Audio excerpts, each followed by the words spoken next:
요한복음 12장 44절에서 50절 말씀 같이 보시겠습니다. 신앙의 초보들 중에 하나님을 보고 싶다라는 생각을 하는 사람들이 가끔 있죠. 종종 있습니다.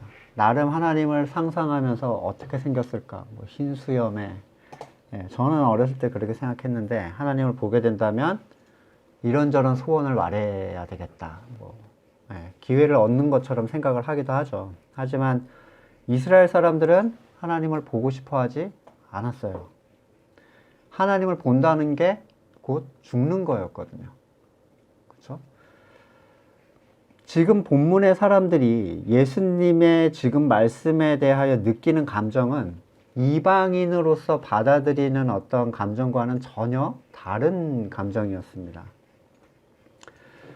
예수님의 신성 그리고 복음의 비밀을 전혀 알지 못하는 이 사람들에게 나를 보는 것은 곧 하나님을 보는 것이다. 이 선언은 충격적이고 신성모독적이었으며 공포와 두려움의 메시지였어요. 보고 싶지 않은 존재를 보게 만드는 아주 우리가 이해하기 애매한 어떤 감정을 느꼈을 거예요. 처음 신앙생활에 들어온 사람들, 그러니까 교회에 다니게 된 사람들은 하나님을 조물주로서 인지하죠. 그의 전지전능을 인정하고 그에게 기도하고 그에게 행위로서 잘 보이려고 합니다. 그의 기도의 강구는 누구도 거치지 않고 직통으로 하나님한테 연결이 돼 있어요. 눈 감고 그냥 하나님 하면 바로 그냥 하나님한테 가는 거라고 생각을 하죠, 본인은. 저도 그랬는데 하나님께 기도하는 일은 쉬운 일이었어요. 물론 오래 기도하라면 못하지만 짤막짤막하게 한마디씩 던지는 건 그냥 내가 하겠다는데 뭐 이런 거죠. 그리고 분명히 하나님은 듣고 있을 것이다 라고 생각을 하고, 예수님은 마무리에다가 한번 이름을 넣어주는 걸로 보통 끝을 냅니다. 하나님하고 용물을 다 본 다음에 마무리에 예수님을 딱 넣어주는 것, 그 정도의 존재였죠. 하지만 예나 지금이나 직접적으로 하나님을 바로 믿거나 하나님과 바로 소통할 수 있는 사람은 없어요. 무슨 말이냐면 예수 그리스도를 통하지 않고 하나님을 믿을 수 있는 사람은 아무도 없다는 겁니다. 무슨 소리냐, 구약시대에도 하나님, 예수님 오시기 전에 하나님을 믿고 하나님과 소통했던 사람들이 있지 않냐 생각할 수 있죠. 근데 그들은 오실 그리스도에 대한 소망과 그리스도의 영광을 보고 하나님을 따랐던 사람들이에요. 지난 본문 41절에서 이사야가 예수의 영광을 보았다라고 얘기했고, 히브리서 11장 13절에서는 믿음의 사람들에 대해서 이렇게 얘기합니다. 이 사람들은, 11장이 믿음의 장이라고 하잖아요. 누구는 어쨌고 누구는 믿음을 따라 어쨌고 뭐 나오는데, 이 사람들은 다 믿음을 따라 죽었으며 약속을 받지 못하였을 때 그것들을 멀리서 보고 환영하며 또 땅에서는 외국인과 나그네임을 증언하였으니, 그러니까 다 믿음을 따라 죽었으면 이 사람들 중엔 예외는 없다는 거죠. 그들이 오실 그리스도를 실제로 만나지는 못했지만 멀리서 보고 환영하며 나그네의 삶을 살았던 사람들이라고 말합니다. 따라서 예수 그리스도의 참된 가치, 십자가의 영광, 자기 부인과 자기 십자가를 지는 좁은 길에 대한 가르침을 알지 못한 채 자기 열심으로 교회 출석 또는 여러 가지 신앙 행위를 채우는 사람들은 나는 하나님을 믿고 있다고 생각하지만 사실 하나님을 믿는 것과 아무 관계가 없는 사람들이라는 겁니다. 나는 성경을 잘 몰라요. 나는 말씀을 잘 몰라요. 라는 건 전혀 겸손이 아니죠.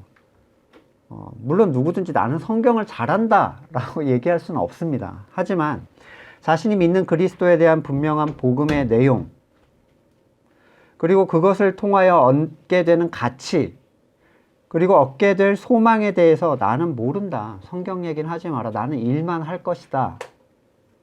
이건 얼마나 수치스러운 일인지 모릅니다. 문제는 모른다라고 얘기하는 본인 자신이 알고자 하지도 않는다는 거예요.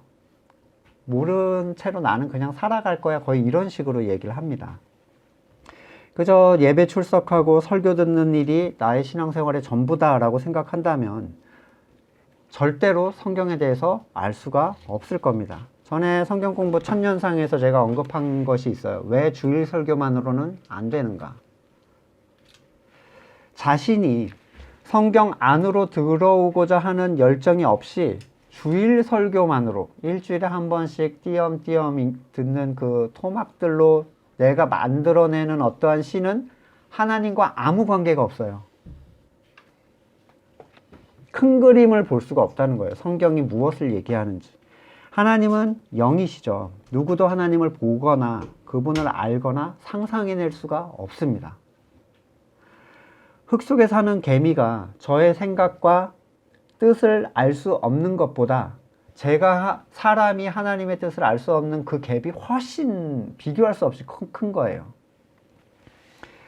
흙 속의 개미가 제가 땅을 막 뒤집어 놓거나 친구들을 제가 막 밟거나 뜨거운 물을 붓거나 아니면 과자 부스러기를 걔네한테 주거나 그러면 저를 알 수 있겠어요? 모르죠. 네.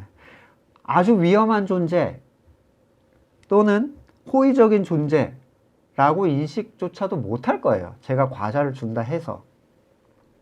때로는 자신을 학살할 수 있는 힘을 가지고 죽일 수 있는 존재라고 생각할 수도 있고 무한한 능력을 가지고 자기를 풍족하게 해주는 존재라고 생각할 수도 있지만 심지어 제가 뿌려주는 과자가 어디에서 왔는지 뭐 자기가 열심히 돌아다니다 보니까 이걸 얻게 됐다라고 생각하겠죠, 얘는. 네. 알 수가 없는 거예요. 이 출처가 어딘지를. 가끔 옛날에 개미로 남자분들은 장난칠 때 이렇게 개미 굴 앞에다가 먹을 거 자꾸 갖다 놓고 걔네 먹는 거 보죠. 걔네는 제가 갖다 놨는지 모르겠죠. 개미는 자신을 향한 저의 뜻과 제 계획이라는 걸 전혀 알 수 없죠. 제가 어떤 존재라는 걸 알 수 없어요. 제가 외적으로 뭔가 뿌려대는 거에 대해서. 단지 눈앞의 상황을 보고 화와 복을 인지할 뿐입니다. 그래서 제가 영이 없던 시대에 하나님을 접촉하는 그 수준이 정말 낮은 수준이었다라고 제가 말씀드렸는데 개미는 개미만의 소통 방식이 있고 고양이는 고양이대로 벌은 벌대로 소통 방식이 있습니다. 예수님은 벌레 같은 우리에게 하나님을 알리시기 위해서 벌레가 되신 거예요. 이사야 41장 14절에 버러지 같은 너 야곱아 너희 이스라엘 사람들아 두려워하지 말라. 나 여호와가 말하노니 내가 너를 도울 것이라. 네 구속자는 이스라엘의 거룩한 이시니라. 사실 너희를 도울 것이라는 약속이 무색하게도 그 이후로도 이스라엘은 너무너무 많은 어려움을 겪었습니다. 항상 침략당하고 지배당하고 수많은 전쟁을 치러야 했고 결국엔 세상에 흩어졌고 세상 사람들이 생각하는 도움을 전혀 받지 못한 것처럼 보이는 거예요. 약속을 이렇게 해놨는데 하나님은 그분의 약속대로 도와주지 않으셨는가? 아닙니다. 가장 필요한 부분을 도와주셨지만 사람들의 눈으로는 그것을 발견할 수가 없는 거였어요. 하나님의 본체이신 예수님은 사람에게 하나님을 알리기 위해서, 물론 여러 가지 목적을 위해서 오셨지만 사람에게 하나님을 드러내기 위해서 오셨습니다. 그분의 사랑, 그분의 구원, 희생, 그분의 심판과 최종적인 결과, 그리스도를 통하지 않고 하나님을 알 수 있는 사람은 아무도 없어요. 빌립보서 2장 5절에 너희 안에 이 마음을 품으라 곧 예수 그리스도의 마음이니 그는 근본 하나님의 본체시나 하나님과 동등됨을 취할 것으로 여기지 아니하시고 오히려 자기를 비워 종의 형체를 가지사 사람들과 같이 되셨고 예수님은 하나님 자신이었어요. 누구보다도 하나님을 잘 알고 계시지만 그분은 사람이 되셨습니다. 그러니까 예수 그리스도의 성육신은 아주 쉽게 표현하자면 사람이 된 하나님이에요. 사람이 된 하나님. 그러니까 사람의 껍질을 입고 또는 사람의 신용을 하는 하나님이 아니라 그냥 사람이 된 것. 영과 육의 모든 면에서 사람과 똑같이 무능하게 되신 거죠. 예수님은 자신의 무능을 누구보다 잘 알고 계셨기 때문에 아무것도 스스로 할 수 없다라고 하셨습니다. 그러니까 무리를 걸으시거나 물로 포도주를 만드신 건 예수님이 사람의 능력을 가지고 한 게 아니라 하나님이 능력을 주셔서 하신 일이에요. 그럼에도 불구하고 그분은 성자 하나님이었죠. 왜 이렇게 신학적인 얘기를 하냐면 나름 제가 쉽게 풀어서 하는데 이것을 아는 게 굉장히 중요해요. 히브리서 1장 3절에 그는 하나님의 영광의 광채시요 하나님 본체대로의 모습입니다. 골로새서 1장 15절에는 그는 보이지 않는 하나님의 형상이시요 모든 피조물보다 먼저 나신 이시니 만물이 그에게서 창조되되 하늘과 땅에 보이는 것들과 보이지 않는 것들 혹은 왕권이나 주권들이나 그러니까 왕권, 주권 이런 건 보이지도 않잖아요. 통치자들이나 권세 만물이 다 그로 말미암고 그를 위하여 창조되었고 또한 그가 만물보다 먼저 계시고 만물이 그 안에 함께 섰느니라. 그는 몸인 교회의 머리시라. 그가 근본이시요 죽은 자들 가운데서 먼저 나신 이시니 이는 친히 만물의 으뜸이 되려 하시며 아버지께서는 모든 충만으로 예수 안에 거하고 계세요. 그러니까 예수님을 알아야 하나님을 알 수 있는 통로로 예수님을 세워놨다는 거예요. 근데 예수님을 알고자 하는 사람이 거의 없습니다. 그냥 나 대신 죽은 분. 이러고 치워. 자, 잠깐 비켜보세요. 하나님, 저는 이게 필요하고 저기 이렇게 얘기하는 거예요. 예수님은 보이지 않는 하나님의 형상의 실현, 나타냄이에요. 눈에 보이거나 보이지 않는 모든 만물이 그로 말미암아 그리고 그를 위하여 창조되었고, 자, 요한복음 1장에서 예수님께서 창조 때 창조의 질서를 부여하셨다라고 설명드린 바 있는데 예수님은 창조의 주체시고 주관자시고 목적이 되십니다. 사람이 되신 예수 그리스도 그분이 세상에 사람들 눈앞에 지금 서 있는데 아무도 못 알아봤다는 거예요. 하나님께서는 예수 그리스도 안에 자신의 모든 것을 다 투영시키셨고 그분은 교회의 머리로서 자기의 지체가 된 교회, 성도들을 충만하게 채우시는 분. 골로새서 2장 1절에서 내가 너희와 라오디게아에 있는 자들과 내 육신의 얼굴을 보지 못한 자들을 위하여 얼마나 힘쓰는지 너희가 알기를 원한다. 이게 무슨 얘기냐면 바울이 내가 사역을 얼마나 열심히 하는지 너네가 좀 알았으면 좋겠는데 2절부터 이는 그들로 마음의 위안을 받고 사랑 안에서 연합하여 확실한 이해의 모든 풍성함과 하나님의 비밀인 그리스도를 깨닫게 하려 함이니. 사역의 목적이에요. 그게 교회를 시키려고 한 게 아니라 예수 그리스도를 깨닫게 하기 위해서 목숨을 걸고 그렇게 사역을 했단 말이에요. 그 안에는 지혜와 지식의 모든 보화가 감추어져 있느니라. 자기의 모든 사역의 목표를 하나님의 비밀이신 그리스도를 깨닫게 하기 위해서라고 설명을 합니다. 다시 말하자면 누군가 그리스도가 누구이신지 그 감추어진 비밀을 알게 된다는 것은 신앙의 목표가 그에게 이루어지고 있다는 얘기예요. 그가 하나님을 알게 된다, 보게 된다, 믿게 된다라는 얘기랑 동일합니다. 놀라운 가치를 발견한 사람은 그 가치를 위해서 살게 된다고 말씀드렸어요. 그렇죠? 근데 가치를 알지 못하는 사람한테 자꾸 하면 행위만 합니다. 보세요. 공부해라. 공부 안 하죠. 그리고 책상에만 앉아서 딴짓해요. 행위만 하는 거죠. 근데 이 공부를 함이 나의 미래에 어떠한 영향을 끼친다라는 걸 알고 있는 애들은 공부를 합니다. 자발적으로. 예수님을 알지 못하면 아무것도 알지 못하는 거예요. 다른 말로는 하나님과 아무 상관이 없는 사람입니다. 나는 성경은 잘 몰라요는 나는 하나님과 아무 상관이 없어요 라는 얘기예요. 건물의 교회를 수십 년 다니고 또는 큰 헌금으로 교회를 세우고 항존직을 20년 넘게 해서 원로로 은퇴식을 가졌어도 성경을 알지도 못하고 알고자 하지도 않는 사람들이 있습니다.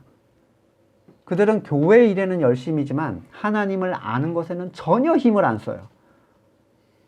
그러한 것에 무슨 가치가 있습니까? 예수님을 안다는 것은 지식적으로 그분을 섭렵하는 게 아닙니다.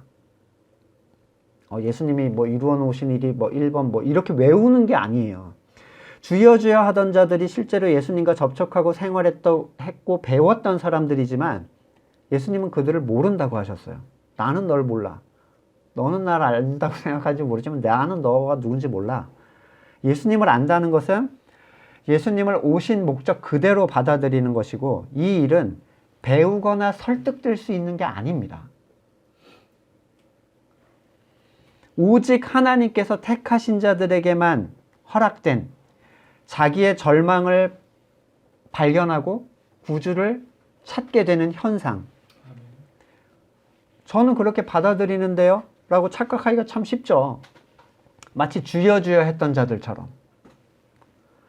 자, 예수님께서 의가 되신다는 것을 인정하는 사람들에게 반드시 드러나는 뚜렷한 증거가 있어요. 반드시. 내가 정말 예수님을 의지하는 걸, 알고 있는 걸 발견할 수 있는 증거. 바로 자기 일을 쉰다는 거예요. 자, 여기서 말하는 자기 일은 생업을 얘기하는 게 아닙니다. 다 일 버리고 무슨 저 이단처럼 모아가지고 집단 생활하는 게 아니라, 자, 여기서 말하는 자기 일은, 일은 의를 내가 채우는 걸 쉰다는 거예요. 왜냐면 그분이 의로 오신 분이잖아요. 거저주는 의로 오신 분이면 이걸 받아들인다는 건 내가 내 의를 쌓는 걸 멈춘다는 것과 동일한 의미라는 거죠. 그걸 쉬라고 해서 쉬는 게 아닙니다. 무가치함을 발견해서 그것을 깨닫고 주님께서 주시는 의를 입기 위해서 나는 그걸 버리는 거예요. 내가 했던 쓸데없는 짓을. 자, 히브리서 4장 9절에 그러니 하나님의 백성에게는 안식하는 일이 아직 남아 있습니다. 불렀으면 이제 쉴 일이 아직 남아 있다는 거예요. 하나님께서 주실 안식에 들어가는 사람은 하나님이 자기 일을 마치고 쉬신 것 같이 그 사람도 자기 일을 마치고 쉬는 것입니다. 그러므로 우리는 이 안식에 들어가길 힘씁시다. 아무도 그와 같은 불순종의 본을 따르다가 떨어져 나가는 일이 없도록 해야 되겠습니다. 자, 사람의 일에 대해서 예수님께서는 그것을 추구하고 있는 베드로에게 네가 하나님의 일을 생각하지 않고 사람의 일을 생각한다. 사탄아! 이렇게 꾸짖으셨고, 바울은 자기의 제자들이 하나님의 일을 생각하지 않고 다 자기의 일을 사역을 하고 있대. 자기 사역. 네, 교인 불리게 하고 프로그램 만들고 이러는 거죠. 자, 하나님의 일을 뭐라고 했죠? 예수님 선언하셨죠? 6.29 선언이라고 했어요. 그죠? 네, 하나님의 보내신 자를 믿는 게 하나님의 일이야. 여러분 교회에서 그렇게 해요? 믿는 일에는 관심이 없습니다. 자기네들이 만들어내는 일을 치르는 데 집중하죠. 자, 참으로 예수 그리스도를 아는 사람은 내 일, 내 선이 무의미할 뿐만 아니라 심지어 사탄적이라는 것을 인지하고 그것으로 하나님 앞에서 털끝만큼도 의를 쌓을 수 없다는 것을 발견한 사람들이에요. 예를 들어볼게요. 예배 출석. 이게 의가 되는 사람들이 있습니다. 예배 출석. 빠지면 큰일 나죠. 네. 하지 않으면 죄가 된다. 이게 여러분 그게 의를 쌓는 행동이에요. 하지 않으면 죄가 된다. 나는 예배 출석 의로 생각한다고 말은 안 하는데 빠지면 덜덜 떨어요. 나쁜 일 생기고 하나님 막 벌 줄까 봐. 사람이 만들어 놓은 틀로 그들은 자기의 의를 쌓습니다. 하지만 예배는 의를 쌓는 수단이 아니라 정죄받는 어떠한 요건도 아니에요. 예배를 드리지 않았다고 하나님 벌 주는 케이스 있어요? 잘못 드린 예배를 하나님은 싫어하지 예배를 안 드린다고 벌 준 케이스는 없어요. 단지 예배는 하나님께 자신을 드리는 방식일 뿐이고 성경 공부에서 말씀드렸듯이 정해진 시간과 형식을 치르는 걸 의미하지 않습니다. 근데 예배를 제공해주지 않으면 예배를 못 드리는 사람들이 건물교회에 가득 차 있어요. 예배를 드릴 수가 없어 그러고 찾아 헤매는 거죠. 일요일에 교회를 다녀오는 것으로 위안을 삼는 사람들이 천지에 널렸습니다. 그들은 절대로 쉴 수 없어요. 이것은 말씀을 듣기 위해 모이지 않아도 된다는 그런 종류의 얘기가 아닙니다. 그들은 말씀을 듣기 위해 모이는 게 아니라 예배 행위를 하지 않은 정죄감으로부터 자유롭기 위해서 주일에 나와요. 행위로 의를 쌓기 위해서 모입니다. 참으로 살아있는 자들은 본질을 위해서 모일 뿐 행위로 자기의 벌거벗음을 감추기 위해서 얄팍하게 나무잎으로 치마를 만들지 않는다는 거예요. 왜요? 그리스도의 가죽 옷을 입었잖아요. 내가 쌓아왔던 가치의 무가치함을 알 때 그것을 이전부터 해왔다는 이유로 지속하는 사람은 없어요. 우리 꼬맹이들 보면 특정 유행 장난감이 있습니다. 요즘 장난감은 저는 좀 불쾌한 게 모으게 만들어요. 한 개를 갖게 되면 만족하는 게 아니라 다음 시리즈가 계속 나옵니다. 그러면 계속 모아요. 그러면 뭐 카드 같은 거 이렇게 장수, 자기가 가진 장수, 우리 반에서 내가 제일 장수가 많아를 저한테 자랑하더라고요. 좋아? 나는 뭐도 있고 뭐도 있고. 근데 어느 날 제가 분리수거를 하러 가는데 상자가 무거워서 보니까 그 카드가 꽉 차 있는 거야. 그래서 이거 치워놨는데 내가 지금 가져온 거 아닌가 물어봤어요. 너 그거 버린 거 맞냐? 맞대요. 허탈하더라고. 오히려 제가 허탈하더라고요. 버리는 본인은 되게 편하게 버리는데 제가 허탈한 거예요. 모아야 될 이유가 없으면 가지고 있을 이유가 없죠. 네. 많은 사람들이 그리스도의 의로 의롭게 됐다라고 얘기하지만 자기가 하지 않은 특정 행위에 대해서 정죄감을 느낍니다. 자기가 한 행위를 통해서 의에 대해서 위로를 받아요. 그리스도의 의로 위로받는 게 아니라 나 하나님 이것도 했고요. 오늘 교회도 갔다 왔고 헌금도 했고 이거 더 많은 뭐도 했고 이걸로 위로받는다니까요. 그런 거는 위로를 끼칠 수 없는 종류의 것임에도 불구하고 은혜를 입었다고 말하지만 사실은 자신들이 쌓은 행위에 위로를 얻은 것일 뿐입니다. 그리스도의 의가 뭔지 모르고 있어요. 그들은 의에 관하여 절대로 쉴 수 없습니다. 자기가 멈추는 순간 자기는 벌거벗겨지는 거예요. 그러니까 달려야 돼요. 하지만 그리스도의 거저주시는 은혜를 아는 사람들은 쉽니다. 왜냐하면 그 행동이 쓰잘데기 없는 거라는 걸 알게 됐거든요. 그들은 신앙의 행위를 누리는 것일 뿐 그것을 쌓기 위해서 일하지 않습니다. 의를 쌓기 위한 행동이 아니에요.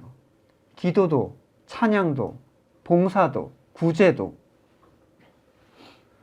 로마서 4장 4절에 이 일을 하는 사람에게는 품삯을 은혜로 주는 것으로 치지 않고 당연한 보수로 주는 것으로 생각합니다. 의를 위해서 내가 일하기 시작하면요, 그거는 은혜가 아닙니다. 내가 행한 행위에 대한 대가예요. 그러나 경건하지 못한 사람을 의롭다고 하시는 분을 믿는 사람은 비록 아무 공로가 없어도 하나도 없어도 그의 믿음이 의롭다고 인정을 받습니다. 그래서 행한 것이 없어도 하나님께서 의롭다고 여겨주시는 사람이 받을 복을 다윗도 다음과 같이 말했습니다. 하나님께서 잘못을 용서해 주시고 죄를 덮어주신 사람은 복이 있다. 주님께서 죄가 없다고 인정해 주실 사람은 복이 있다. 그냥 의롭다, 너 의로워 라고 해준 것. 근데 그 전제가 뭡니까? 그가 예수 그리스도의 의를 받아들였을 때예요. 자기의 행위를 쌓는 게 아니라. 자신이 쌓는 의가 무의미하다면 자신이 그 행위를 계속 쌓는 것을 지속해야 될 이유가 없죠. 이 말은 신앙의 행위가 무의미하다는 뜻이 아니라 본질이 없는 신앙의 행위가 무의미하다는 것을 뜻합니다. 무월 모시에 정해진 시간을 지키고 정해진 절기를 지키고 특정 행위를 해야 된다는 이유로 반복하는 것들, 유대인들이 자기의 의를 쌓기 위해 목숨을 걸고 했던 것과 동일한 의미예요. 대표적인 게 성가대. 여러분 성가대의 상태와 상관없이 다음 주에 노래 연습을 그걸 했으면 그 다음 주에 가서 불러야 돼요. 터져나오는 찬양, 하나님의 구원과 나에게 이루신 그리스도의 사역에 대한 찬양이 아니라 노래 연습한 걸 사람들한테 불러주는 거라고요. 반드시 해야만 되는. 저는 상태가 안 좋아서 오늘은 하나님 앞에 못 살아서 오늘은 빠질게요. 이런 사람 보셨어요?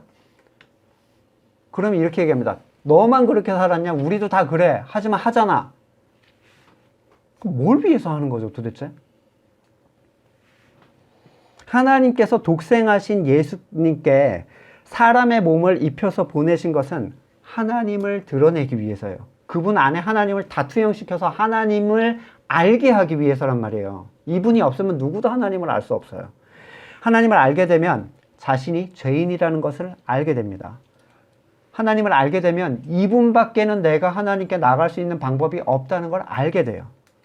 그러나 예수님께서 말씀하는 방식은 세상의 위에서 군림하는 강력한 군주의 방식이 아니라 대신 죽어가는 속죄양의 방식으로 말씀을 하십니다. 결코 세상에 속한 사람들은 받아들일 수 없는 방식이에요. 무슨 얘기냐면 복음이 복음답게 선포되면요, 세상에 속한 사람들은 절대로 교회에 오려고 하지 않을 거예요. 절대로. 내가 저런 걸 왜 믿어라고 할 겁니다. 이런 거예요. 안과 치료를 받으러 간데 의사가 소경이야. 의사가 막 안질 걸려가지고 막 눈에 막 이러고 있어요.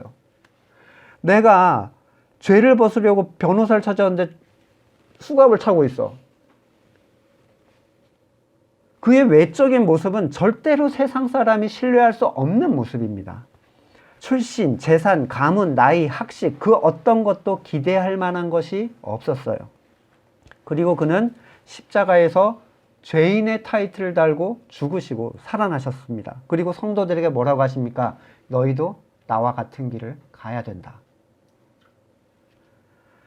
베드로전서 2장 6절 성경에 이런 말씀이 있습니다. 보아라, 내가 골라낸 귀한 모퉁이 돌 하나를 시온에 세운다.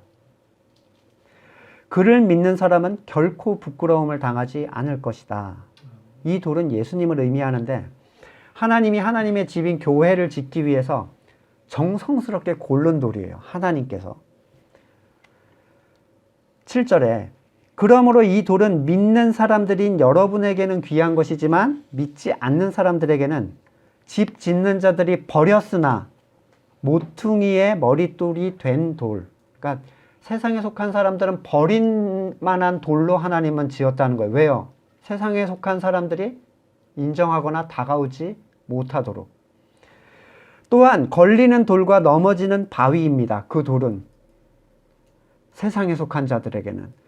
그들이 걸려서 넘어지는 것은 말씀을 순종하지 않기 때문이며 또한 그렇게 되도록 정해놓으셨기 때문입니다. 여러분, 이 돌을 피해서 들어와라고 할 수 있는 사람이 있습니까? 이렇게 내밀면 누구도 싫어할 거야. 그러니까 일단 감추고 일단 들어와. 이건 우리가 할 수 있는 게 아니에요. 이 돌은 택하심을 받은 사람에겐 너무 귀해 보이는데 그렇지 않은 사람에게는 도무지 쓸 데가 없어. 버려야 될 돌. 또는 걸리는 돌이나 넘어지게 하는 바위가 됩니다. 그게 하나님의 의도예요. 오직 택하심을 입은 사람에게만 이 돌의 가치가 드러납니다. 여기서 착각하는 분들, 교회가 되지 못하고 교회 출석만 하는 사람들은 자기가 예수님을 귀하게 여긴다고 생각해요. 100%. 누구도 나는 하나님은 귀한데 예수님은 안 귀해. 이런 사람은 아무도 없어요. 교회 다니는 사람 중에. 그들이 버려야 한다고 주장하는 행동이 예수님이 해야 된다라고 주장했던 것이라는 걸 인지를 못합니다. 아예. 정해놓은 행위로 의를 쌓는 것을 예수님 부정하셨어요. 근데 그들은 그걸 추구해요. 은혜로 얻는 의와 하나님의 능력을 통해 변화되는 삶을 말씀하시는 게 예수님이잖아요. 근데 그들은 우리가 하지 않으면 아무것도 안 되라고 얘기합니다. 로마서 10장 2절에 내가 증언하노니 그들이 하나님께 열심히 있으나 올바른 지식을 따른 것이 아니다. 하나님의 의를 모르고 자기 의를 세우려고 힘써 하나님의 의에 복종하지 않았다. 힘써서 그 의를 대적했어요. 왜? 내 의를 세우려고. 근데 열심은 가지고 있어요. 그리스도는 모든 믿는 자에게 의를 이루기 위하여 율법의 마침이 되신다라고 설명을 합니다. 율법에 속한 사람들의 이 사람들은 특정 행위의 의지적 지속을 멈추는 것에 대해서 크게 공포감을 가져요. 우리가 안 하면 의의가 멈추게 될 거라는 걸 본인도 알고 있습니다. 그래서 하지 말라고 하면 이게 멈추게 되잖아. 이런 거죠. 아, 네가 하지만 하나님이 하실 거야. 이러면 한번 안 해봐요. 예배 안 나가 봅니다. 기도도 안 해보고. 근데 돼요, 안 돼요? 안 되죠, 당연히. 에이, 안 되잖아. 그리고 다시 돌아가는 거예요. 그거 아니야, 믿을 수 없어. 그거나 해봤는데 안 돌아가. 근데 뭐가 문제냐면 자기의 선이 죄라는 걸 인지하지 못하고 회개조차 하지 않았어요. 그걸 멈췄는데 그게 돌아갈 리가 없죠. 그들은 죄인임을 고백하고 그리스도를 의지할 때 행하게 하시는 하나님의 능력을 부인하고 미련하고 아주 죄악스러운 것으로 얘기를 합니다. 심지어 교회에서 그런 복음을 얘기하면 그 사람들을 미워하고 정죄하고 비난하고 내보내려고 해요. 베드로전서 2장 9절 계속 이어서 보시면 그러나 여러분은 택함을 받은 족속이요 왕같은 제사장이요 거룩한 민족이요 하나님의 소유가 된 백성입니다. 그래서 여러분을 어둠에서 불러내어 자기의 놀라운 빛 가운데로 인도하신 분의 업적을 여러분이 선포하는 것입니다. 자, 여기서 성도가 된 자의 분명한 증거를 보여줘요. 그들은 자기의 세상의 성공이나 자랑을 간증하는 게 아니라 뭘 간증해요? 여러분을 어둠에서 불러내어 자기의 놀라운 빛 가운데로 인도하신 분의 업적을 선포하는 거예요. 그래서 네가 부르심을 받았기 때문에, 네가 그 가치를 알기 때문에. 자, 세상에 속한 어떤 사람이 이 자랑을 듣고 알아듣고 야, 그럼 나도 그것 좀 같이 누려봐야지 이럴 수가 있겠어요? 택함을 받은 사람밖에 못 보는 가치란 말이에요. 이 가치는. 여러분, 남편이 안 믿어. 남편이 안 믿는데 이 남편을 꼬시기 위해서 이 그리스도의 가치를 얘기해주면 남편이 뭐라 그래요? 그게 뭔데? 라고 얘기하겠죠. 근데 아무개 남편 교회 다니더니 사업도 잘 되고 어쩌고저쩌고 해봐요. 그건 슬그머니 따라옵니다. 근데 그건 성경이 얘기하는 가치가 아니에요. 성도가 선포해야 될 종류의 가치가 아니라고요. 그들은 세상이 그걸 알아보지 못하지만 그럼에도 불구하고 세상이 볼 수 없는 그 영적인 가치를 계속 자랑합니다. 그들은 자신의 성공이나 삶의 개선점을 자랑하는 것이 아닌 받은 은혜, 그것을 주신 분을 자랑해요. 세상은 절대로 공유할 수 없고 공감할 수 없는 종류의 것들. 교회 다니면서 종교의 행위를 흉내내는 사람들이 아니라 그리스도의 십자가의 공로로서 은혜로 받은 의를 믿는 사람들이 바로 그리스도를 믿는 사람들이에요. 그것이 보내신 분을 믿는 것이고 그것이 하나님을 아는 일이고 하나님의 일이며 그 믿음을 통해서 하나님은 일하십니다. 이러한 간증을 통해서. 46절에 예수님은 세상의 빛으로 오셨습니다. 그분은 하나님을 보게 하시는 등불이죠. 예수님의 삶의 모습, 말씀, 지향점, 하나님은 어떤 분이신지가 극명하게 드러나요. 오직 예수님을 통해서만. 그분을 믿는 자들은 그 말씀의 의미를 깨닫고 어둠에 거하지 않는데 이 무엇이 어둠인가가 중요하죠. 자신이 가는 곳을 알지 못하는 삶이 어둠에 속한 삶입니다. 모든 사람은 하나님 앞에 서게 되죠. 최종적으로. 모든 사람은.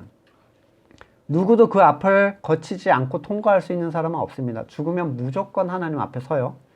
자, 앞에서 믿음의 사람들은 그리스도에 대한 소망을 가지고 세상을 나그네처럼 살아갔다라고 얘기해요. 나그네처럼. 히브리서 11장 13절에서 얘기합니다. 나그네의 삶을 사는 게 어둠을 살지 않는 삶이에요. 그들은 자신들이 온 곳과 갈 곳을 알고 있고 지금은 잠깐 나그네처럼 사는 곳이란 말이에요. 지금은. 그 자각을 가지고 있어요. 그들의 나그네의 삶은 명령돼서 흉내내는 삶이 아닙니다. 내가 온 곳과 갈 곳을 현재의 빛 속에서 깨달아 알기 때문에 세상이 싫어하는 그 삶을 스스로 선택했어요. 그게 본질적 가치를 가지고 있기 때문에 여기는 내가 속하지 않은 것처럼 살아가는 거죠. 세상에 속한 사람들은 나그네로 살기 원하지 않습니다. 이곳을 본향으로 생각하고 살아가죠. 그들은 여기서 누려야 되고 여기서 체험을 얻고 여기서 만족해야 돼요. 여기가 내 집이니까. 하지만 참된 성도는 아무것도 없는 것 같으나 모든 것을 가진 자라고 성경이 얘기합니다. 그들은 어떤 상황 속에서도 구원자 되신 그리스도 안에서 누리며 만족해하며 기뻐할 수 있어요. 요한복음 8장 14절 예수님께서 그들에게 대답하셨다. 비록 내가 나 자신에 대하여 증언할지라도 내 증언은 참되다. 왜냐하면 나는 내가 어디에서 와서 어디로 가는지 알고 있기 때문이다. 이걸 아는 자가 하는 얘기는 참된 얘기예요. 진짜를 얘기할 수밖에 없어요. 그렇죠? 나는 어디서부터 와서 어디로 가는지 알고 있는 사람들. 그러나 너희는 내가 어디에서 왔는지도 어디로 가는지도 모른다. 그 사람들한테 한 얘기입니다. 예수님께서 자신의 말씀이 참된 이유를 온 곳과 갈 곳을 알기 때문이다 라고 말씀하셨는데 성도도 그런 존재들만이 복음을 전할 수 있습니다. 내가 여길 본향처럼 사는 사람은 복음을 못 전해요. 전단지 나눠주는 거는 이런 이유에서 절대로 전도가 될 수 없어요. 전단지가 자기가 올 곳과 갈 곳을 압니까? 전도는 오직 거듭나서 세상을 나그네처럼 사는 사람들만 할 수 있는 겁니다. 어둠에 있지 않은 사람은 세상을 나그네로 살죠. 네, 내가 온 곳과 갈 곳을 알고 나그네로 살아가요. 그 삶이 그가 빛 가운데 있음을 증명해 줍니다. 그는 세상을 추구하지 않고 세상을 자랑하지도 않습니다. 온 곳과 갈 곳을 분명하게 알고 좁은 길을 따라서 그때그때 자리를 털고 불기둥과 구름기둥을 따라 자리를 옮길 뿐입니다. 예수님께서는 47절에서 너희가 내 말을 듣고 지키지 아니할지라도 그에 대한 심판은 내가 하는 게 아니다 라는 말씀을 하셨는데, 그러니까 말씀 자체가 너희를 심판하는 거지 나는 너희를 심판하러 온 게 아니야 이러셨죠. 예. 자, 세상을 심판하러 온 게 아니라는 의미는 세상이 언제 이미 심판을 받았어요? 선악과를 따먹었을 때 다 끝났어요. 세상은 이미 그때 심판을 다 받았다고요. 그때 영적 생명이 다 끊겼어요. 여기에서 말하는 심판은 아담과 하와가 선악과를 먹음으로써 이미 그들에게 영적 죽음이 실행되었고 모든 인류에게 주어진 심판이었다는 걸 의미해요. 그러면 보세요. 이미 받은 심판 때문에 심판하러 올 이유가 없죠. 놔둬도 심판이에요. 그냥. 그렇죠? 그러니 결국 오신 이유는 그 심판을 받은 자들 중에 건질 자를 위해서 오신 거예요. 예수님은. 부르심을 받은 성도는 그리스도의 심판대 앞에 서게 됩니다. 근데 이게 이제 중요한 부분이에요.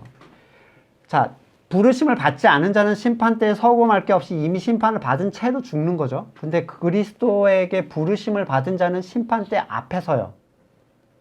왜냐하면 구원을 받았음에도 그 가치를 어떻게 살았는가에 대한 심판이 있어요. 굉장히 많아요. 로마서 14장 10절.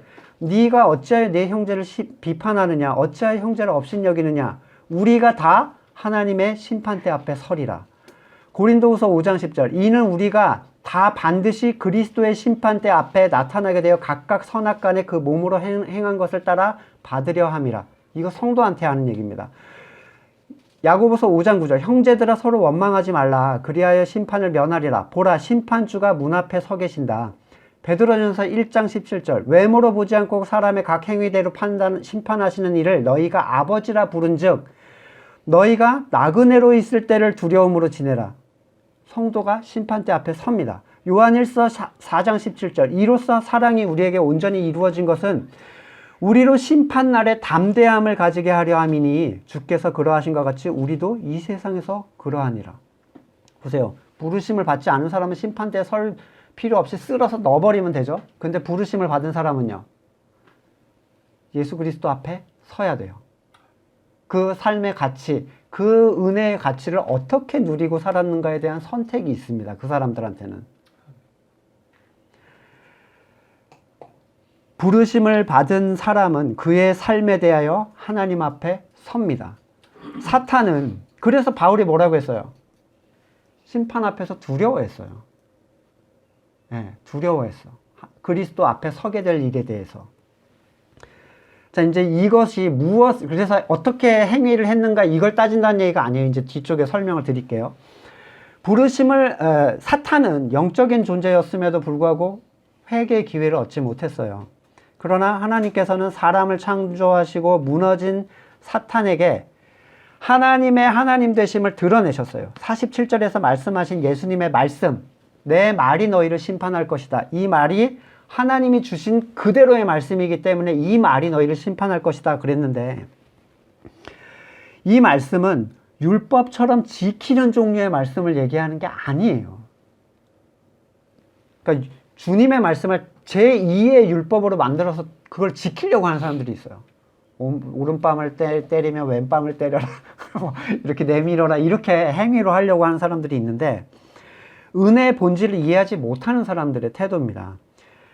예수님의 말씀을 듣고 돌이킬 수 있는 기회는 모두에게 주어진 기회가 아닌데 오직 부르심을 받은 사람들에게 주어지는데, 이 기회가 주어졌다고 모두가 택함을 받은 게 아니에요. 그러니까 모두 출애굽했다고 모두가 가나안에 들어가는 게 아닌 것처럼 자기를 부인하고 자기 십자가를 지는 빛을 따르는 삶, 나그네의 삶, 온 곳과 갈 곳을 끊임없이 인지하고 있는 삶을 사는 자들이 바로 약속한 자리에 가게 됩니다. 예수님은 우리한테 완벽을 원하시는 게 아니에요.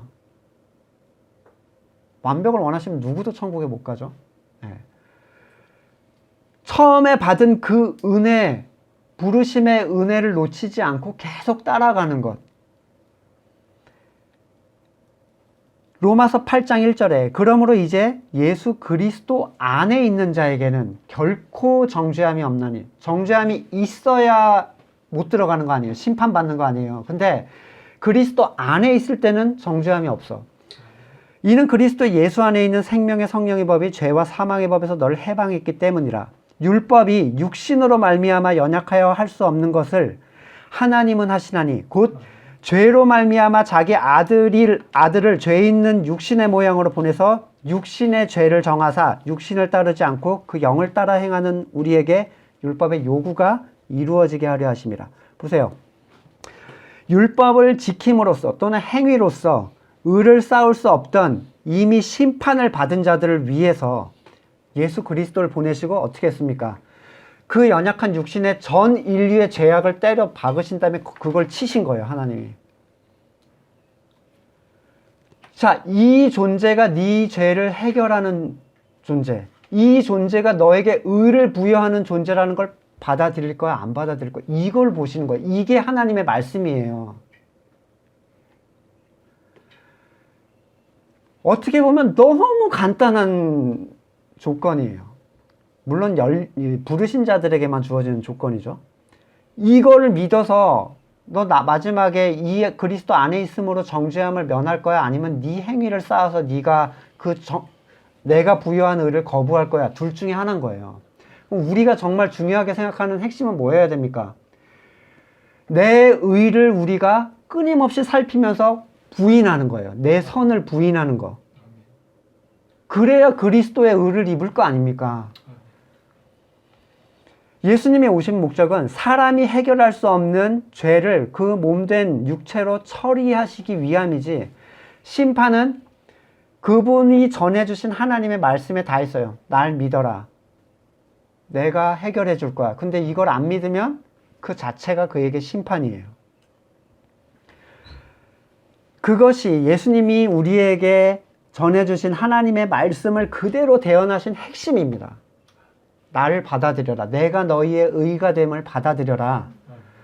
이 구원의 메시지를 저버리는 것은 그에게 더 이상의 다른 구원의 방법이 없다는 것을 의미합니다.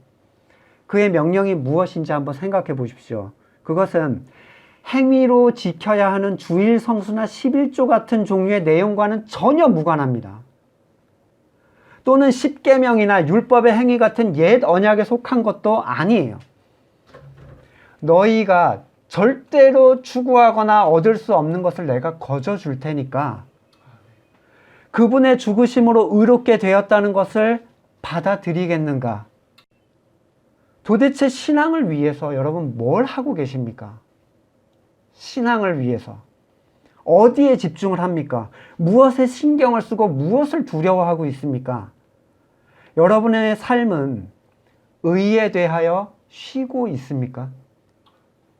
의에 대하여 쉬지 않는 자들에 대한 심판이 준비되어 있다. 아직 우리는 추구해야 될 안식이 남아있다라고 성경이 얘기하잖아요. 아직 거기 못 들어갔어. 다 그리스도의 복음이 제시됐어도 다 자기 의를 행하고 있다는 거예요. 아직도. 베드로전서 4장 17절 하나님의 집에서 심판을 시작할 때가 되었나니 어디서야? 하나님의 집에서. 만일 우리에게 먼저 하면 하나님의 복음을 순종하지 아니하는 자들의 그 마지막은 어떠하며 또 의인이 겨우 구원을 받으면 경건하지 아니한 자와 죄인은 어디에 서리요? 이 경건은 행위의 경건이 아니라 그리스도의 의를 믿음으로써 받게 되는 경건이에요. 그 경건이 그를 변화시킵니다. 그것이 하나님의 언약의 성취이기 때문입니다. 왜 믿었는데 나는 변하지 않는가? 그것은 약속이 잘못된 게 아니라 당신의 믿음이 잘못됐기 때문에 나타나는 현상일 뿐이에요. 내가 변화되지 않은 것은 내가 제대로 믿지 않고 있기 때문입니다. 왜냐하면 하나님의 말씀에는 결코 거짓이 없으며 반드시 그 말씀하신 바가 이루어질 것이기 때문입니다. 말씀을 두고 우리의 신앙을 돌아보기를 원합니다. 여러분이 거듭났다면 그리고 그 거저주시는 의에 대한 체험이 있다면 여러분 우리가 집중해야 될 건 그 의를 벗어나서 추구하는 우리의 의를 부인하는 거예요. 어떻게 보면 우리를 쉬게 해주는 거라고요. 근데 이걸 쉬면 불안해져. 이건 믿음이 틀어진 겁니다. 여러분 그걸 쉰다고 해서 하나님의 은은 절대로 멈추지 않아요. 오히려 하나님이 역사적으로 그 안에서 일하실 겁니다. 여러분 말씀 가운데서 한번 여러분이 정죄감을 느끼는 어떤 행동들이나 편안함을 느끼는 어떤 행동들이나 살펴보시고 내가 끝까지 붙잡아야 될 것이 무엇인지를 확인할 수 있는 기도의 시간을 같이 갖겠습니다.